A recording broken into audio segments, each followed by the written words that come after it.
Number 10. The Eyeball. Jason Barnum, also known as the Eyeball, is a perfect example of when Alaska goes wrong. According to Anchorage Police Department Chief Mark Mew, this is a guy who decided long ago that his life was going to be about being hostile to people. This goes back to his nickname, the Eyeball, which he earned after getting the white of his right eye tattooed completely black. This is a terrifying individual who looks exactly like the kind of person you don't want to see in the dark alley at night. He was recently in court in Alaska, where he pleaded guilty to shooting an Alaskan police officer and was sentenced to spend 22 years in jail. Shooting a cop is not something you're supposed to do in Alaska, but then again, most people know that. According to the court, the Eyeball already had 14 convictions before he shot and murdered Officer Daniel Thien back in 2012. The shooting happened when police were investigating a series of burglaries. The Eyeball was cornered by Officer Thien in the bathroom of a hotel, at which point the Eyeball opened fire and gunned down the cop. Number 9. Bear Costume Antics. A man in a bear costume has gotten into a bit of trouble after harassing a mother bear and her 2 cubs in Alaska. Authorities don't know who this guy is, but they're desperately trying to track him down. The mischief maker, dressed in a realistic bear costume, then walked straight up to a mother bear and her 2 cubs, who were in the middle of hunting salmon in an Alaska river. A crowd gathered to watch what this wacko was doing, though nobody could figure out just what exactly he was trying to accomplish. He got at least 5 feet in front of the cubs, seemingly wanting nothing more than to terrorize them. A technician with Alaska Fish and Game asked what his name was, and in response, he said, "You have my license plate, you figure it out." The man then got into his vehicle and drove off, without ever taking off the costume. Troopers are now looking for this lunatic, who could potentially be charged with animal abuse for his ridiculous stunt. Number 8. Iliamna Lake Monster. The Lake Iliamna Lake Monster is a perfect example of why you should probably never go swimming in Alaska. This aquatic monster allegedly lives in the lake outside the small Alaskan fish village of Iliamna. Tales of the creature go back to the days before Europeans ever lived in the area. The natives tell tales of a huge beast that roams the lake, up to 30 feet long with a square head. Its head is kind of like a battering ram, which it has supposedly used to smash apart small boats. There is no physical evidence as of right now that the monster exists, but an almost ultimate number of sightings throughout the years is proof enough for many. In fact, the Iliamna Lake Monster is so famous that even the Animal Planet tried to track the thing down, though they did unfortunately fail. One of the theories put forth by River Monster star Jeremy Wade is that the beast is really a giant white sturgeon, a fish that grows to be over 20 feet in length, more than 1,500 pounds, and over 100 years old. Number 7. Alaskan Beer Thief. A man in Alaska wanted beer so bad that he crashed his car through the front door of a local brewery.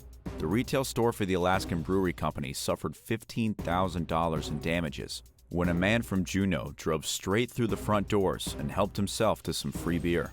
The brewery spokesperson, Ashley Johnston, said the incident happened around 5 o'clock in the morning. The guy managed to steal a few kegs and a couple of 12 cases. This wasn't really that much beer, with the front door costing significantly more to replace. Luckily, the beer thief didn't get far. Juneau police tracked the guy down later the same day and recovered most of the beer. A guy named Michael Ray was charged for the crime, arrested for burglary in the 2nd degree and theft in the 3rd degree. Oh yeah, and he got busted with vehicle theft too, because the car he used to break through the brewery was also stolen. Number 6. Gun malfunction. An Alaska trooper found himself in the worst situation possible when his firearm malfunctioned in the middle of a shootout.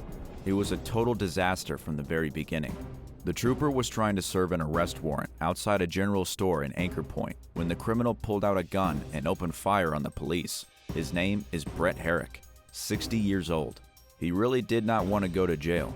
During the shootout, Herrick shot at 2 police officers with a .45 caliber handgun.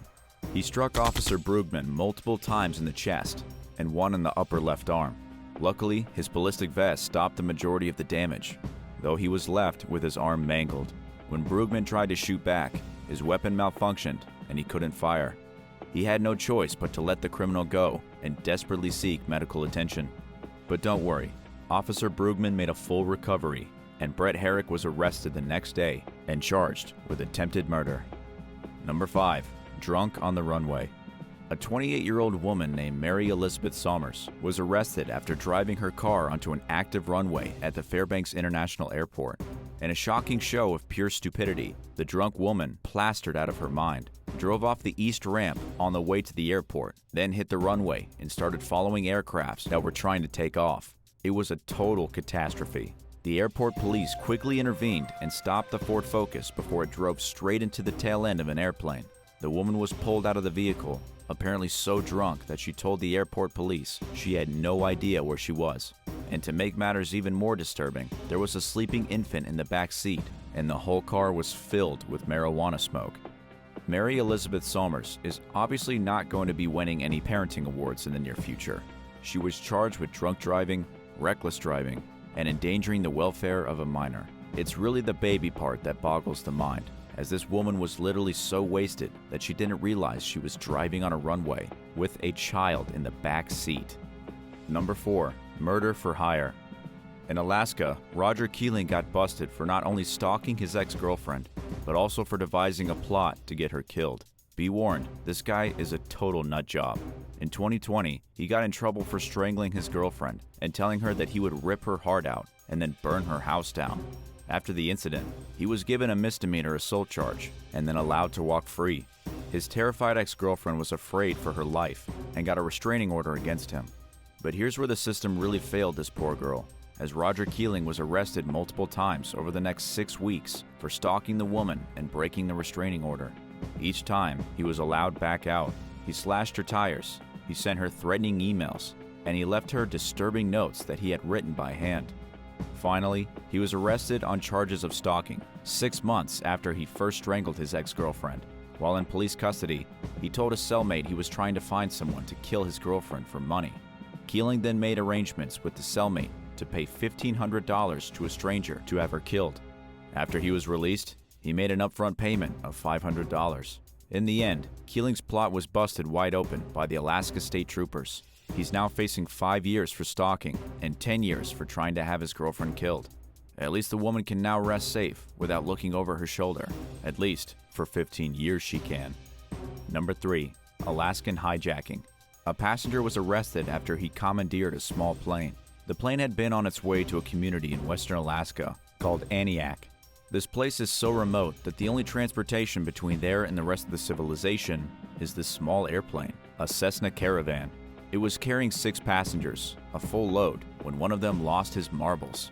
His name has been withheld, though the authorities did say he was only 18 years old at the time of the incident. He had asked the pilot if he could fly the plane earlier in the flight, but he had been denied. Then, when they were only 5 miles from the local airport, he burst into the cockpit and took control of the plane's steering wheel. The plane did an immediate nosedive. He probably wasn't trying to crash the plane, but may have been mentally unstable and was desperate to get behind the controls. The captain managed to get the steering wheel back and corrected the plane, while the other passengers restrained the kid. The whole reason he was able to get into the cockpit is because there's no barrier between the pilot and the passengers in this type of small aircraft. When they finally touched down, the kid was arrested and taken away. Number 2. Attack of the river otter. At a duck pond in East Anchorage, Tiffany Fernandez and her 2 sons were playing with some other kids on Wednesday evening. Everything was perfectly ordinary. Everyone was having a good time, and there was no danger in sight. But then, a group of river otters swam into the pond and attacked the children. One of the otters charged directly at Tiffany's 9-year-old kid. The otter then tried to tear her child limb from limb. He was left with bite marks, deep scratches all over his back and legs, and not to mention, seriously traumatized.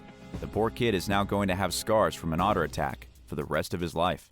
Tiffany has described the mortifying incident as a warning to other people in the Alaskan community. Look out for otters, because they eat your children. And number 1, the Satan worshippers. A teen mom from Alaska is a cold-blooded murderer. You might have heard her name before, Miranda Barber. She was arrested after luring a man named Troy LaFerrera to his death using Craigslist. She had posted an ad on Craigslist promising companionship for a small fee of only $100. Miranda met Troy in the parking lot of a local mall, but little did Troy know, Miranda's husband was hiding under a blanket in the back seat. His name is Elliot Barber, and at the time, they had been married for only 3 weeks. At this point, Miranda pulled a knife from her pocket and stabbed Troy in the chest. She then stabbed him again, 20 times in total. With the help of her husband, they then dumped the bloody body and went to check out a strip club. Miranda and her husband were not the sharpest tools in the shed. Elliot had left behind his cell phone in the strip club, and they were both arrested just days later. Upon Miranda's arrest, she admitted to killing an additional 22 people, most of them while living in Alaska. And while police have never confirmed the story, her father did tell a reporter that he believes she may have killed someone while living in his home in Alaska. It's also true that while in Alaska, she joined a satanic cult and has, ever since, worshipped the Prince of Darkness. Would you ever live in Alaska? Let me know in the comments, and thanks so much for watching. Don't forget to hit the subscribe button for more of the best videos on the internet.